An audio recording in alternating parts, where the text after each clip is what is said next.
Oke, bismillah. Hari ini kita akan membahas materi numerasi ya.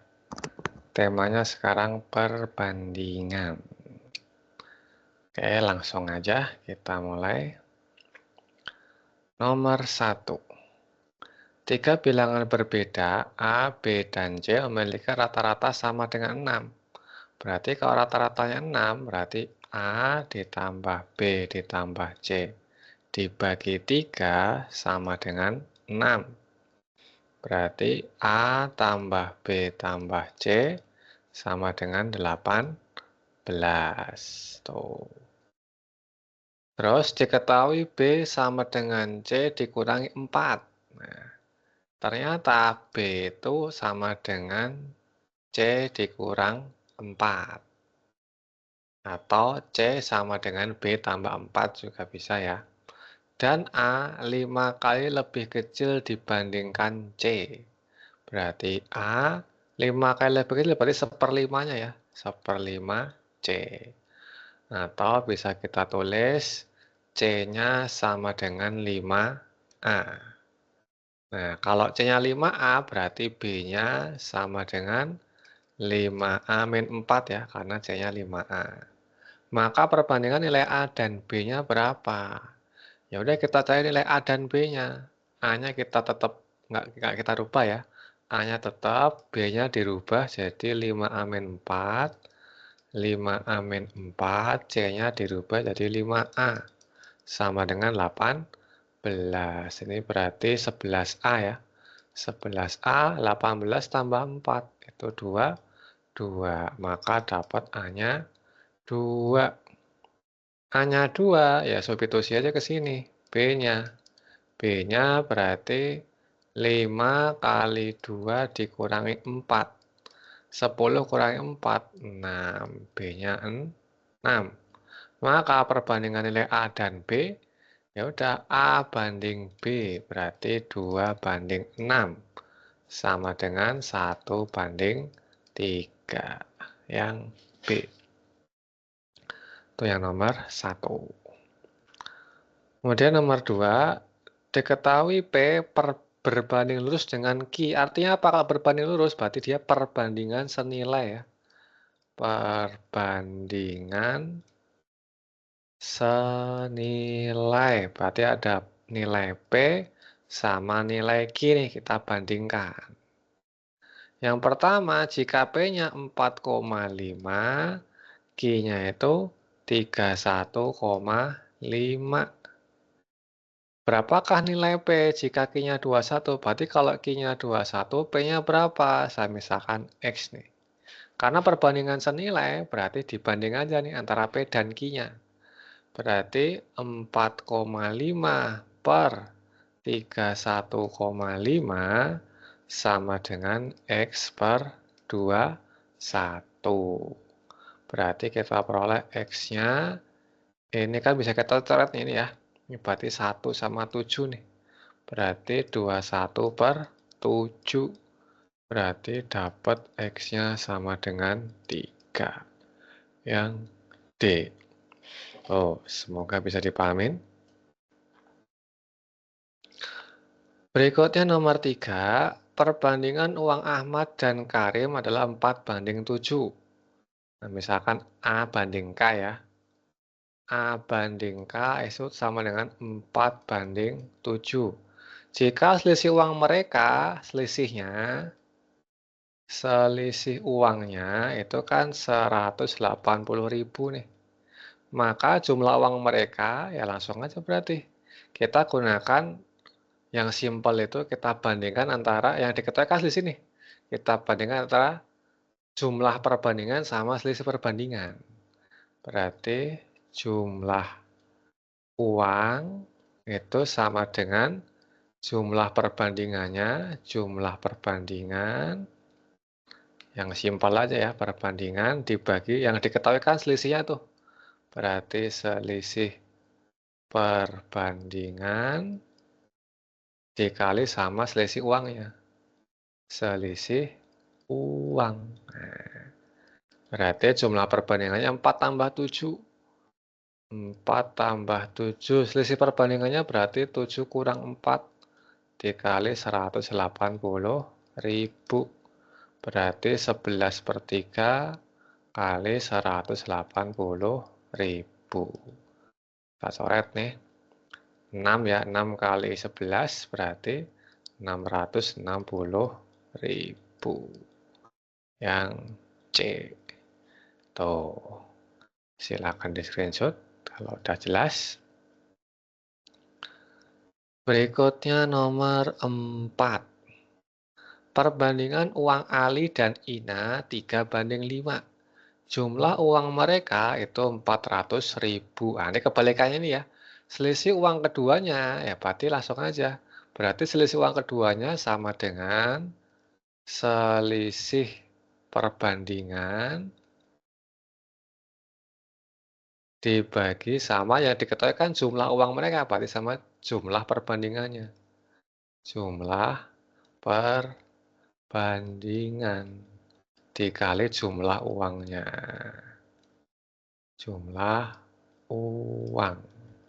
Ya udah, selisih perbandingan berapa? 5 kurangi 3. Jumlah perbandingannya 5 tambah 3 dikali 400.000. Ini berarti 2/8 dikali 400.000 ya.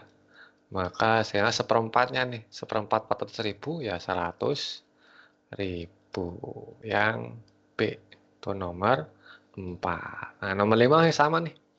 Nomor 5 masih sama terkait perbandingan uang lagi nih. Diketahui perbandingan uang tabungan Kamelia, Fahri, dan Nadia. Saya pakai huruf dulu ya, berarti kan C banding F banding N itu 7/3/2. Selisih uang tabungan Nadia dan Kamelia, yang diketahui selisih uangnya nih.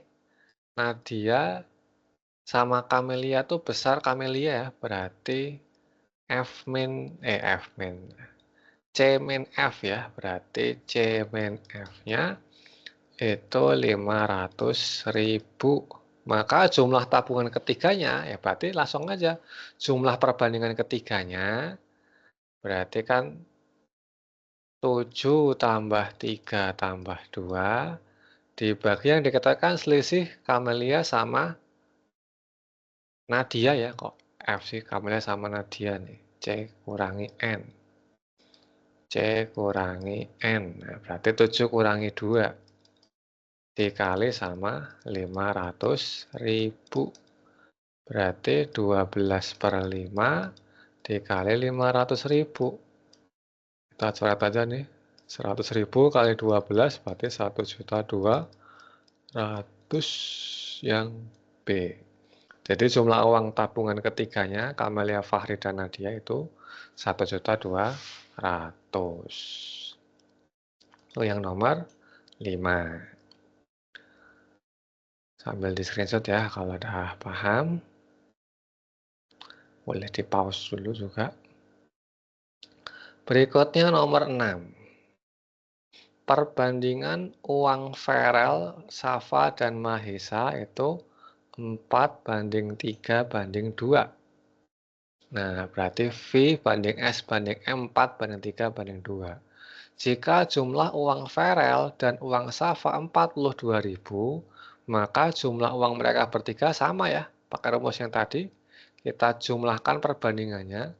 4 tambah 3 tambah 2 dibagi yang diketahui itu jumlah Ferel dan Safa. Berarti kita jumlahkan perbandingan Ferel dan Safa aja. Berarti 4 tambah 3 dikali sama 42.000. Ini berarti 9/7 dikali 42.000. Kita coret nih 6. 6 kali 9 itu 54.000. Jadi jumlah uang mereka bertiga itu 54.000. Tuh. Berikutnya, sebungkus coklat akan dibagikan kepada 24 anak. Setiap anak mendapat 8 coklat. Jika coklat itu dibagikan kepada 16 anak, maka banyak coklat yang diperoleh setiap anak berapa? Nah, ini perbandingan apa nih? Ini kan ada coklat sama anak ya. Ada coklat sama anak. Nah, kalau tiap anak dapat 8 coklat, itu anaknya ada 24 anak. Kebalik ya, kalau ada 24 anak, tiap anak dapat 8 coklat. Berarti kalau semakin dikit anaknya, berarti kan tiap anak dapat coklat lebih banyak dong. Nah, kan lebih besar nih. Semakin dikit, ini kalau turun maka ini semakin naik ya. Nah, berarti kalau gini namanya perbandingan berbalik nilai. Ini artinya apa?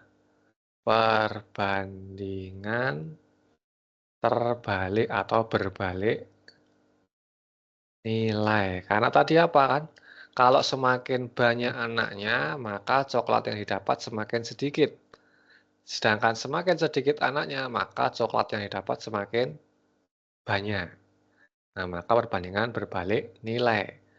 Pertanyaannya kan coklat yang diperoleh setiap anak kalau 16 anak ya. Berarti kita misalkan ini X nih. Berapa nih? Karena berbalik nilai, kalau senilai kan tadi dibagi nih. Ini bagi ini, sama dengan ini bagi ini ya. Kalau berbalik nilai dikali. Jadi 8 kali 24 sama dengan X kali 16. Maka dari sini kita dapat X-nya.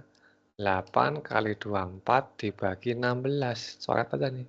2. Berarti dapat 12 coklat setiap anaknya. Tuh. Bisa dipahamin ya. Nih, jadi ciri-ciri perbandingan terbalik itu jika salah satu semakin besar, satunya semakin kecil. Kalau yang satunya semakin kecil, maka yang satunya lagi semakin besar ya tadi ya. Ini kan anak sama coklat ya. Itu. Nomor 8. Kue dalam kaleng dibagikan kepada 6 orang anak. Masing-masing mendapat 30 kue dan tidak tersisa. Bila kue tersebut dibagikan kepada 10 anak, masing-masing akan mendapat kue sebanyak, berarti kan nggak tersisa nih. Berarti artinya ini perbandingan terbalik juga kan. Kenapa? Karena semakin banyak anaknya, maka akan semakin sedikit kue yang didapat. Nah, itu ya. Nah, ini perbandingan berbalik nilai lagi nih.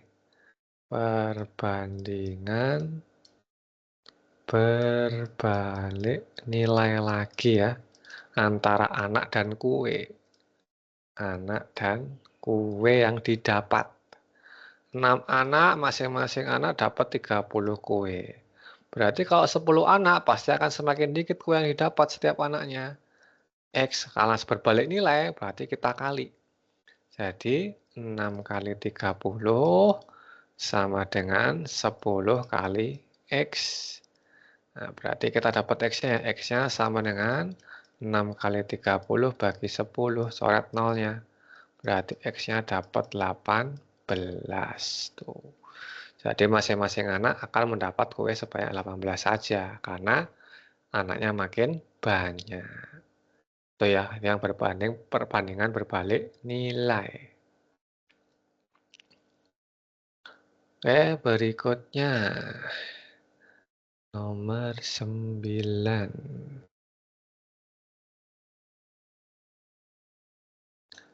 Nomor 9.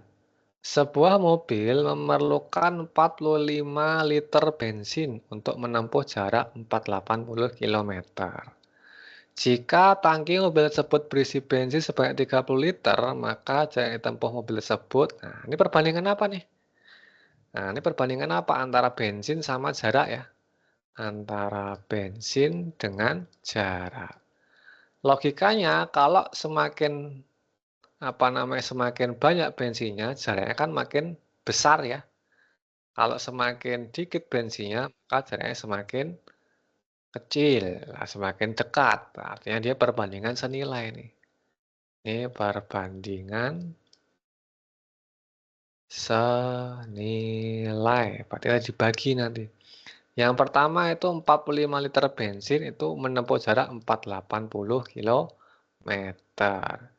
Jika 30 liter bensin, maka jaraknya berapa? X, ya udah kita bagi aja. Kita bagi ya.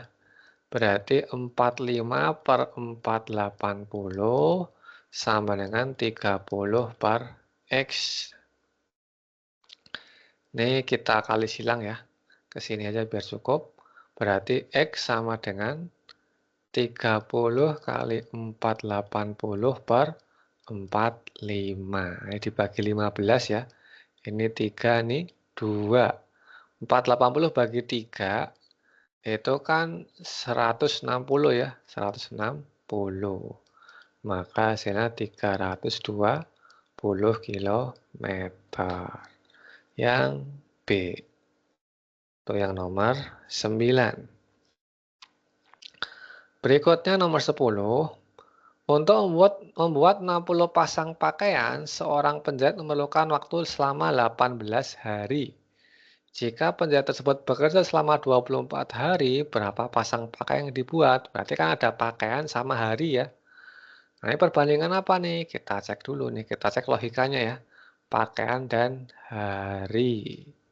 Pakaian sama hari. Nah, kalau semakin lama waktunya, harinya, maka kan pakaian yang dibikin akan semakin banyak kan. Semakin sebentar, semakin sedikit waktunya, maka pakaian akan semakin sedikit. Nah, berarti ini perbandingan senilai lagi nih. Ini berarti perbandingan senilai. Nah, berarti yang pertama ada 60 pasang itu selama 18 hari.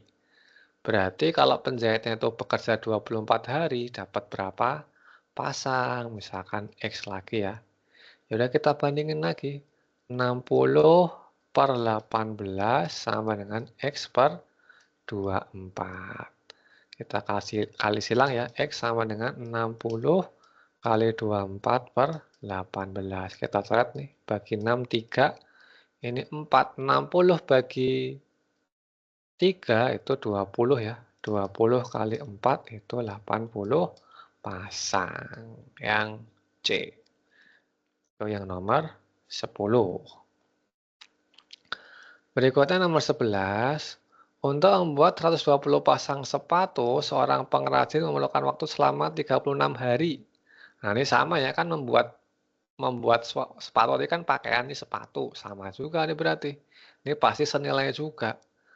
Ini ada sepatu sama hari. Ini pasti senilai juga nih.